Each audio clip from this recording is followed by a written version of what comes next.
I was a Collins. Why didn't you protect me? Where were you when I was turned into something that even my own father loathed? If his ghost is here with yours, tell him I've come home.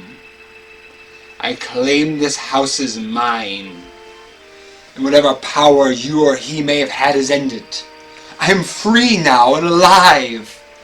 The chains which he bound me are broken. I have returned to live the life that I never had, whatever that may turn out to be.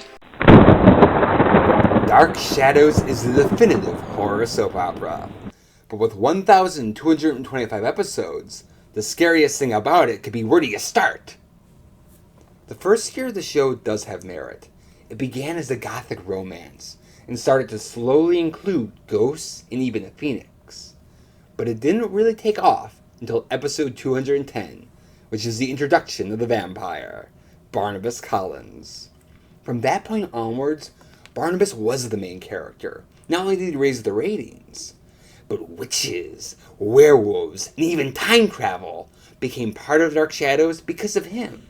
Because it was a daytime soap opera, you can't just watch one episode. The stories were structured by the week, so that there was a big cliffhanger on Friday.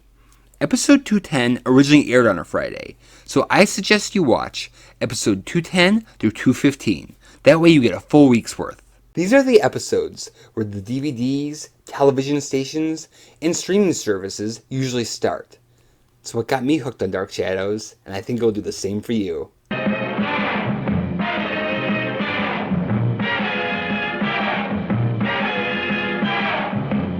For those who like a little more context, there is a special feature that's on YouTube too, where they summarize the events of the first year.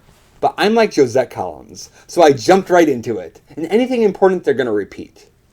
Episode 210 focuses on the drifter Willie Loomis, played by the Emmy-winning actor John Carlin. Willie has been asked to leave Collinwood, but he's heard legends that the Collins family ancestors were buried with their jewels. So he goes to the Collins family mausoleum with the intention of robbing the graves. While there, he happens to discover a secret room that has a chain coffin.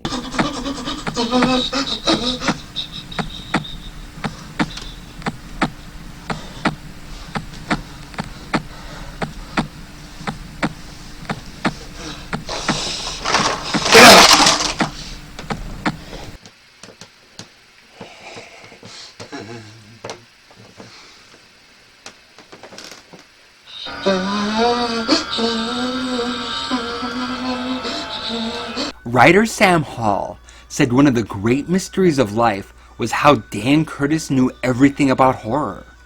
As a kid, Dan loved horror, and you see his passion and the way he incorporates classic horror ideas into the story. He wanted to do a vampire because he used to be scared to death of Bela Lugosi. And like Dracula, Barnabas has a cape and a ring. In an homage to the Wolfman, he also wears a wolf's head cane. Like Renfield Dracula, Willie Loomis unwittingly becomes Barnabas' slave. And taking inspiration from Edgar Allan Poe's The Telltale Heart, the sound of the pounding heartbeat is what leads Willie to the secret room. When Willie opens the lid, Barnabas' hand with his signature ring comes out and chokes him, which mirrors what happens to the grave robber in the opening scene of Frankenstein Meets the Wolfman. They integrate these ideas creatively, so it doesn't feel like a ripoff. It's suspenseful and iconic in its own right, while still having that air of a classic Universal horror film. One of the things that Universal always did so well, whether it was Dracula or the Creature from the Black Lagoon, is they would build the suspense and give their monster a memorable introduction. And they do this with Barnabas, making him feel like a classic movie monster. Episode 211 focuses on the blackmailer Jason McGuire, trying to piece together the clues and figure out where Willie is. And it isn't till the end that we find out what, or should I say who, has happened to Willie. Nobody hangs up a thing around here. I'd like to see Mrs. Stoddard, if you'd be so kind. Mrs. Stoddard? Perhaps you would do me the courtesy of informing Mrs. Stoddard that her cousin is calling and wishes to pay his respects. Her cousin? Yes, her cousin from England. Oh, from England. Well, please come in. I'll let Mrs. Stoddard know you're here. Oh, madam, if you would, you may tell her it's Barnabas Collins. They film him from the back, milking every bit of our anticipation. Then he turns, standing side by side with his portrait, which has been hung in the foyer of Collinwood for over 100 years. Barnabas Collins has come home. In episode 212, he tells Elizabeth Collins Stoddard the cover story that he is a descendant of the Barnabas Collins in the portrait. I don't believe it. It is Barnabas. And you're Elizabeth, cousin Elizabeth. I apologize for coming and not letting you know in advance. If it weren't for the clothes, forgive me for staring, but for a moment it was as if I had seen a ghost. The Collins blood always had a certain persistent strength. This is no way to greet a relative. Welcome to Collinwood. Dan originally wanted a vicious monster. But writers Ron Sprout and Joe Caldwell were thinking, we gotta do 5 shows a week with this character. We need more than that. So they almost immediately thought of making him a reluctant vampire, where he needs blood to survive, but really just wants love. And they used their imaginations to explore, what does a vampire think and feel? Barnabas is a Collins. He wants to connect with the Collins family and have some semblance of his old life. But living under this curse, he could never have it. And this is one of the scenes that Joe Caldwell was most proud of. Would you like me to show you around? There are 1,000 secret passages upstairs. I know. You know? You've been here before? No, but as I explained to your aunt, I heard so many stories of Collinwood as a child. I feel as if I've been here all my life. What about the one passage that goes to the little room on top of the roof? A winding staircase, and a view of the sea beyond Widow's Hill. And you know what that room is best for? For looking at the sea. Well, yes, but at sunrise, when the sun goes over the ocean, everything begins to change color, right in front of your eyes. Sunrise? I go there before anyone knows I'm awake. Would you like to come with me sometimes? Perhaps sometime. Sunrise. Ron Sprout had gone to Yale Drama School with the actor Jonathan Frid and pushed for him to play Barnabas. Jonathan's specialty was in finding the good and evil in every character, just like there is good and evil in every person. Primarily, he was a Shakespearean stage actor, and he infused elements of Macbeth and Richard III into Barnabas. And he has this tragic and classical aura where he feels like he's from the past. When he talks about the Collins family ancestors, you can tell by the passion in his voice that they are memories. And with his brooding features and theatricality, he has a haunting presence, which is enhanced even further by the gothic sets and eerie music. This room saw much hatred, saw families divide and devour each other. On these stairs, a father and son hurled words at each other, words that would lead to the death of the son. The death! Oh, forgive me. Nothing that ever happened here was funny. Dark Shadows was filmed on a process called live on tape, where you film straight through like a live show, with no retakes and no post-editing, but then it's broadcast later. And David Selby had dyslexia and had trouble memorizing his lines. Jonathan Frid had dyslexia and had trouble memorizing his lines. So he was nervous being the star of a soap opera. But that nervousness shines through, and it makes Barnabas nervous at being in a new century. So when he's telling this cover story, he will sound uneasy, and he will overshare. And even though he's a vampire, it makes him feel very vulnerable and very human. So no matter how sinister his intentions are, you are emotionally connected with him. Although it wasn't intended to be, these 6 episodes also work as a good introduction to most of the other main characters. They're all well cast, and by episode 210 involved with storylines of their own. Fortunately, soap operas are designed so you could jump in at any moment. Elizabeth Collins Stoddard hasn't left Collinwood since her husband Paul disappeared 18 years ago. And now Paul's friend, Jason McGuire, is back at Collinwood blackmailing her.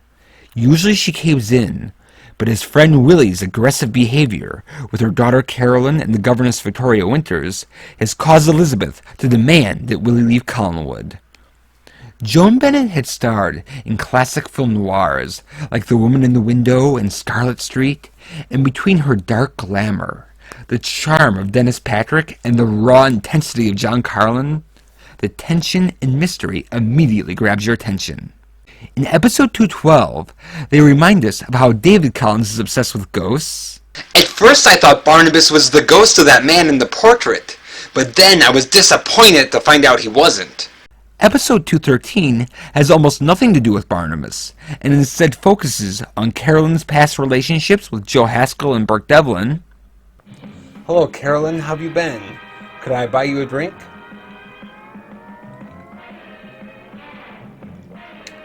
Well, I suppose I deserve that. You're not going to get any argument out of me. Alright, so I was a heel. She knew I was out to destroy her family. What am I supposed to do about it now? You could try telling her you're sorry. Oh, what good would that do? I doubt if she'd even listen to me. She listened to me. Do you think it was so easy for us to become friends? But we are, because we both made the effort. Now it could be the same for you. Unless, of course, you're not sorry for what you did to her.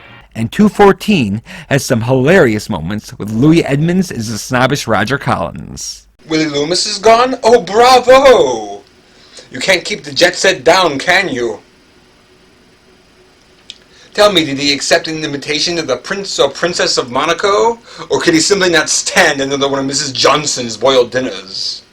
This makes Collinsport feel like a real town, with real people living in it. Which makes it so much creepier when in episode 215 it begins to fall prey to a vampire. At the Blue Whale, which is the local bar, Burke Devlin and Maggie Evans are waiting for Joe Haskell, and Jason McGuire is still looking for Willie Loomis. And when they find them, both men have been frightened by the supernatural. Joel Crothers plays Joe Haskell, and he is like a likable, typical soap opera romantic lead.